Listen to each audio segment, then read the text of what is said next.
seorang influencer muda asal Indonesia yang kini tinggal di Denmark, tiba-tiba mengguncang panggung politik tanah air. Namanya Salsa Erwina Hutogalung. Ia bukan pejabat, bukan politisi, tapi keberaniannya bikin banyak orang geleng kepala. Setelah sebelumnya menantang anggota DPR Ahmad Sahroni untuk debat terbuka, kali ini Salsa kembali bikin heboh dengan melontarkan 12 tuntutan rakyat. Dan yang bikin lebih panas, tuntutan itu ditujukan langsung ke DPR RI dan Presiden Prabowo Subianto. Semua bermula dari unggahan di akun Instagram pribadinya.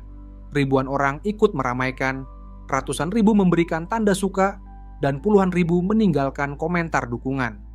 Tak berhenti di situ, Salsa lalu mengunggah versi final tuntutan dan menandai akun resmi DPR serta Presiden.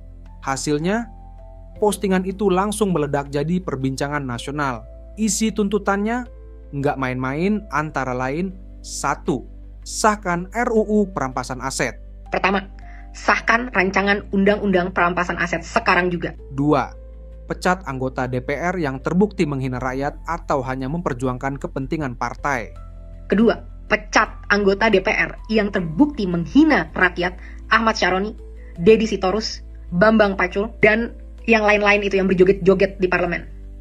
Mereka yang hanya mewakili kepentingan partai politik dan tidak kredibel untuk merepresentasikan kita, apalagi membuat kebijakan-kebijakan. Kita minta KPK, pahlawan kita, untuk segera cek seluruh harta dan aset mereka. Apakah itu didapat dari uang yang benar-benar legal atau ada permainan-permainan dari harta-harta tersebut. Crazy rich itu tidak mungkin bisa sekaya itu tanpa melakukan hal-hal yang tidak dibenarkan secara hukum.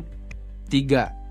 Bebaskan semua pihak yang ditangkap terkait penyampaian aspirasi dalam aksi 25, 28, dan 29 Agustus 2025. 3. Bebaskan pihak-pihak yang kalian tahan karena menyampaikan aspirasinya. Jangan salahkan semua terhadap masyarakat. Kalian juga harus bisa refleksi kenapa masyarakat bisa sampai semarah itu. Karena kalian selama ini sudah benar-benar tuli dan mati empati terhadap aspirasi dari masyarakat. Saat kita mau mendatangi rumah kita sendiri yang kita bayar dan kita bangun dengan hasil keringat sendiri, kita dipertemukan dan dihajar dengan aparat-aparat dan segala peralatan yang dibeli dari hasil pajak rakyat. Bebaskan mereka semua, mereka hanya mau melakukan aspirasi. 4. Reformasi DPR. 4. Reformasi DPR. Kalau memang kalian tidak mau DPR dibubarkan, maka reformasi habis-habisan bagaimana cara kalian bekerja. 1. Audit secara transparan.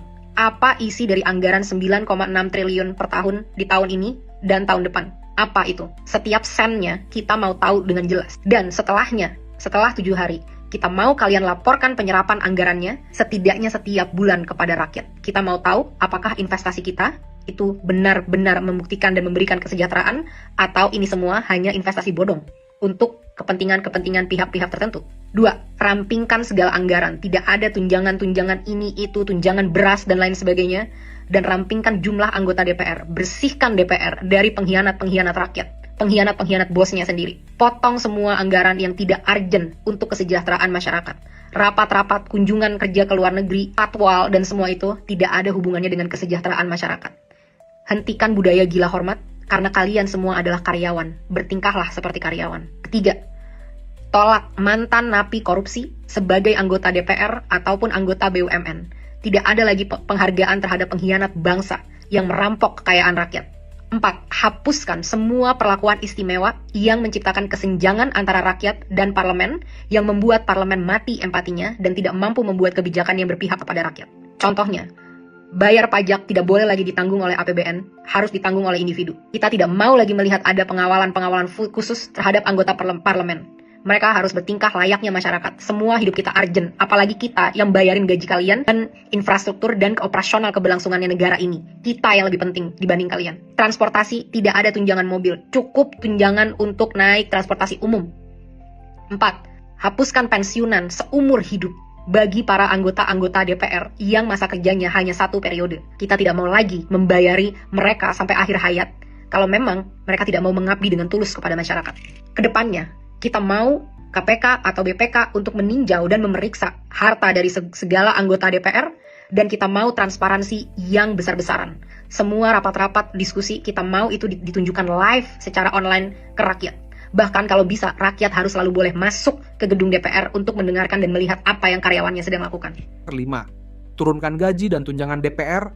Kelima, tunjangan gaji dan tunjangan-tunjangan yang lain, total take home pay, total yang bisa kalian bawa pulang, tidak boleh melebihi 5 kali upah minimum UMR nasional dari masyarakat. Harus jelas kemana setiap anggaran-anggaran ini, dan kita mau jelas berapa yang diterima.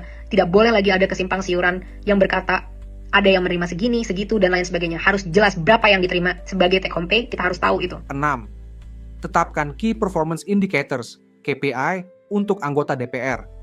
Keenam, tetapkan KPI, Key Performance Indicator, yang terukur bagi anggota DPR sebagai standar kinerja. Berapa RUU yang harus kalian sahkan, berapa RUU prioritas, dan lain sebagainya, harus dengan aturan yang jelas.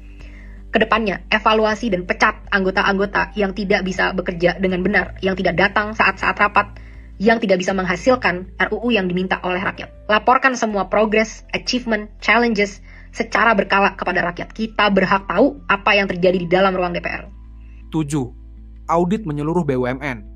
7. Audit secara menyeluruh terhadap BUMN untuk memastikan profitabilitas. Kalian bisa tahu apa yang kira-kira mau diambil untuk ini, tapi BUMN kita rugi puluhan triliun setiap tahun, satu BUMN. Saat banyak BUMN-nya berapa ratus triliun yang dirugikan oleh BUMN ini. Benar-benar tidak capable dalam memanage usaha badan milik negara. Karena komisarisnya hanyalah untuk tukar-tukaran kursi, negosiasi, kekuasaan dari partai politik, tapi bukan diisi oleh orang-orang yang kredibel di bidangnya. 8. Batalkan rencana kenaikan pajak. 8. Batalkan rencana kenaikan pajak yang sudah sangat memberatkan masyarakat, termasuk rencana kenaikan BPJS kepada masyarakat. Berhenti mencekik dan memeras kita, saatnya kalian bekerja. 9. Adili pelaku pembunuhan Afan Kurniawan seberat-beratnya. Kapolri yang dinilai gagal melindungi masyarakat diminta turun jabatan. 9. Adili pembunuh pahlawan kita, Afan, seberat-beratnya. Aparat harus tahu konsekuensi apabila mereka menggunakan power di jalan yang salah. Negara harus menanggung dampak dari semua ini, karena semua ini terjadi karena kegagalan kalian menanggung keluarga dari Afan. Lengserkan Kapolri. Kapolri telah gagal memberikan komando untuk melindungi masyarakat. Ke-10. Naikkan standar gaji guru agar sepadan dengan peran mereka sebagai pahlawan bangsa. 10. Berikan standar gaji yang layak terhadap pahlawan bangsa kita, guru-guru di Indonesia, termasuk juga nakes-nakes di Indonesia. Ke-12. Reformasi kinerja kepolisian. 11. Reformasi kinerja kepolisian habis-habisan. Mereka harus profesional, berpihak dan berempati kepada rakyat, punya kemampuan emosi yang baik, sehingga tidak menyalahgunakan senjata sebesar itu yang mereka punya. Mereka di sini untuk melindungi rakyat, bukan untuk membela kepentingan penguasa. Saat kasus-kasus terjadi, banyak banget yang loyo, lama, dan lain sebagainya. Tapi saat itu tentang demonstrasi, betapa canggih alat-alat yang kalian punya. Betapa banyak amunisi yang kalian punya untuk ditembakkan kepada masyarakat yang membayar gaji mereka setiap hari. Ke-12. Perketat syarat menjadi anggota DPR. Salsa memberi batas waktu jelas.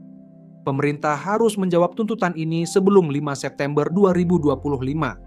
Kalau tidak, ia mempertanyakan apakah DPR dan pemerintah masih pantas disebut wakil rakyat. Di tengah gelombang demonstrasi yang membara, ucapan politisi yang dinilai melecehkan rakyat, dan tragedi yang merenggut nyawa, suara Salsa jadi semacam pemantik semangat. Pertanyaannya, akankah 12 tuntutan ini benar-benar dijawab? Atau justru dibiarkan jadi tumpukan aspirasi yang terabaikan? Yang jelas, suara rakyat sudah terlalu keras untuk diabaikan. Apalagi di saat kritik publik makin tajam, justru muncul kelakuan yang bikin panas telinga. Nama-nama seperti Eko Patrio dan Uya Kuya dinilai melecehkan rakyat karena kembali berjoget di tengah isu tunjangan DPR. Lalu ada Nafa Urbach yang menuai polemik setelah menyebut tunjangan rumah 50 juta rupiah per bulan wajar diberikan. Ucapan itu dianggap gagal membaca situasi, hingga akhirnya ia meminta maaf. Puncaknya, Wakil Ketua Komisi 3 DPR Ahmad Sahroni memperburuk keadaan dengan pernyataan kontroversial. Ia menyebut orang yang menyerukan bubarkan DPR sebagai tolol sedunia, bahkan menyebut anak-anak SMA yang ikut demo sebagai brengsek. Catat nih, orang yang cuman mental bilang bubarin DPR, itulah orang tolol sedunia. Kata-kata kasar itu justru menyulut kemarahan publik dan menjadi bahan bakar aksi besar-besaran pada 25, 28, dan 29 Agustus 2025.